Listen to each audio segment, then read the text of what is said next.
Railway સ્ટેશનનું પાણી ખરેખર પીવા લાયક છે? નળમાંથી નીકળતું પાણી પીતા પહેલા સાવધાન. રેલવેના પાણીમાં મળ્યા બેક્ટેરિયા, હવે શું? ચાલો જાણીએ પાણીમાં બેક્ટેરિયા મળ્યા બાદ રેલવે શું મોટો નિર્ણય લીધો. નમસ્કાર, ધ લોકસત્તા શોમાં આપનું સ્વાગત છે. હું છું આપની સાથે શ્વેતા. ટ્રેનની રાહ જોતા ગળું સુકાઈ જાય છે. પ્લેટફોર્મ પર નજર પડે છે એક વોટર કુલર પર. નળ ખોલ્યો, બોટલ ભરી અને પાણી પી લીધું. આપણા માટે આ રોજિંદી વાત છે, પરંતુ એક સવાલ છે, શું પ્લેટફોર્મના નળમાંથી નીકળતું પાણી ખરેખર એટલું જ સુરક્ષિત છે જેટલો આપણને વિશ્વાસ છે? કારણ કે હવે રેલવે સ્ટેશનોના પીવાના પાણી અંગે સામે આવેલા ઓડિટ રિપોર્ટમાં એવા સવાલો ઊભા થયા છે જે દરેક મુસાફરે જાણવા જરૂરી છે. કેટલાક સ્ટેશનોના પાણીના નમૂનાઓમાં ઈ કોલાઈ અને અન્ય કોલિફોર્મ બેક્ટેરિયા મળી આવ્યા. એટલે સવાલ એ છે કે મુસાફરને મળતું પાણી એ માત્ર ઠંડુ છે કે ખરેખર પીવા લાયક પણ છે? અને આ જ સવાલનો જવાબ શોધવા માટે હવે રેલવે આશરે 20,000 સ્થળોએ tank to tap water filtration system તરફ આગળ વધી રહ્યું છે. પરંતુ શું માત્ર ફિલ્ટર લગાવવાથી સમસ્યા ઉકેલાઈ જશે? ચાલો સમજીએ. દર્શક મિત્રો, મીડિયા અહેવાલ અનુસાર ભારતના નિયંત્રક અને મહાલેખા પરીક્ષક એટલે કે CAGના 2026ના ઓડિટમાં રેલવે સ્ટેશનો પર મુસાફરોને મળતી સુવિધાઓની તપાસ કરવામાં આવી. આ ઓડિટમાં 512 સ્ટેશનોનું નિરીક્ષણ કરવામાં આવ્યું અને તેમાં 458 જેટલા સ્ટેશનો એટલે કે 89% વધુ સ્ટેશનો પર કોઈને કોઈ પ્રકારની ખામી નોંધાઈ. આમાં સૌથી ચિંતાજનક મુદ્દાઓમાંથી એક હતો, એ છે પીવાના પાણીની ગુણવત્તા. કેટલાક સ્ટેશનોના વોટર કુલરમાંથી લેવામાં આવેલા પાણીના નમૂનાઓમાં ઈ કોલાઈ અને અન્ય કોલિફોર્મ બેક્ટેરિયા મળી આવ્યા. અહીં એક વાત સમજવી જરૂરી છે.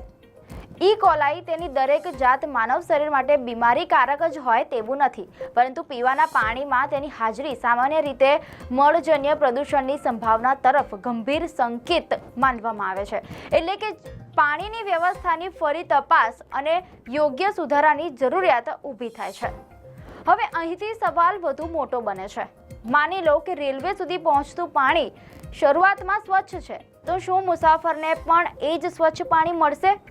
જરૂરી નથી, કારણ કે પાણીની સફર લાંબી છે.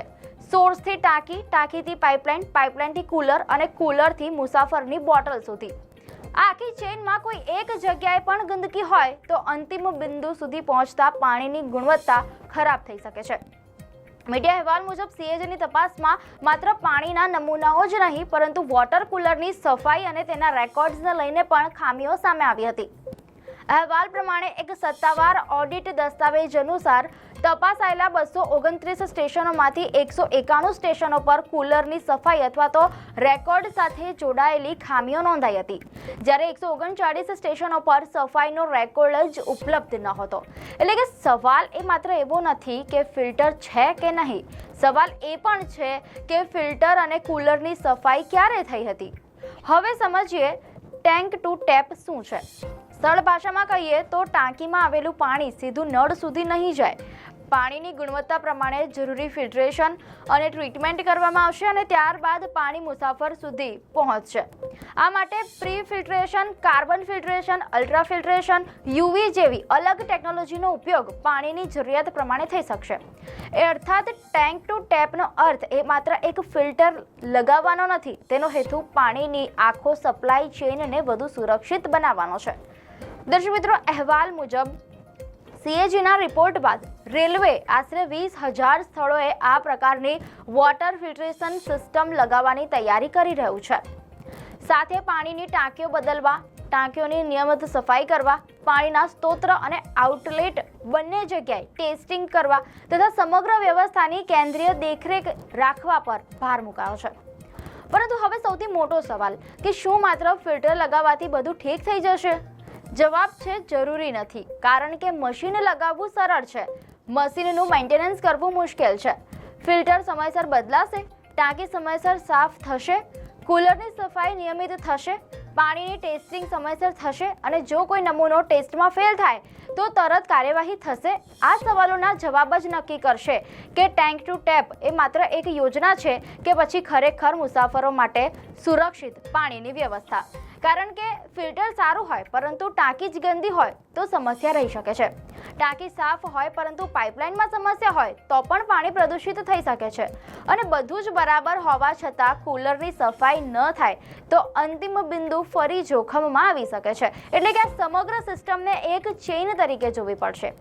એક કડી નબળી પડી તો આખી વ્યવસ્થા નબળી પડી શકે છે.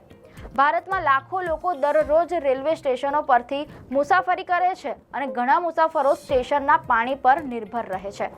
બાળકો, વૃદ્ધો અને લાંબી મુસાફરી કરતા મુસાફરો માટે સ્ટેશનનું પીવાનું પાણી એ માત્ર સુવિધા નથી, જરૂરિયાત છે. એટલે કે ટેન્ક ટુ ટેપ યોગ્ય રીતે અમલમાં આવે, નિયમિત સફાઈ થાય, ટેસ્ટિંગ થાય અને ટેસ્ટ રિપોર્ટના આધારે ઝડપથી કાર્યવાહી થાય તો મુસાફરો માટે આ મોટો સુધારો બની શકે છે.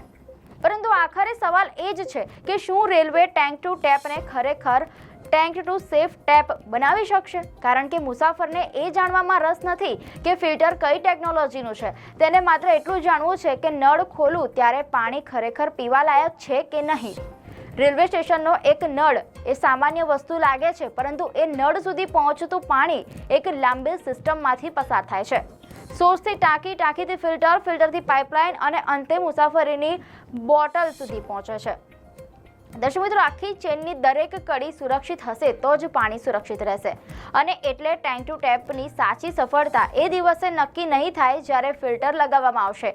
તેની સાચી કસોટી ત્યારે થશે કે જ્યારે મહિનાઓ પછી પણ ફિલ્ટર યોગ્ય રીતે કામ કરતું હશે, ટાંકી સમયસર સાફ થતી હશે, પાણીનું ટેસ્ટિંગ નિયમિત થતું હશે અને પ્લેટફોર્મ પર ઊભેલો મુસાફર નળ ખોલીને પાણી ભરશે ત્યારે તેના મનમાં એક પણ સવાલ નહીં હોય કે આ પાણી ખરેખર સુરક્ષિત છે કે નહીં. કારણ કે મુસાફરે CAGનો રિપોર્ટ વાંચવાનો નથી, ફિલ્ટરની ટેકનોલોજી સમજવાની નથી. મુસાફરે તો માત્ર પાણી જ પીવાનું છે અને એ પાણી ખરેખર સુરક્ષિત છે એ વિશ્વાસ જ ટેન્ક ટુ ટેપની સૌથી મોટી સફળતા હશે.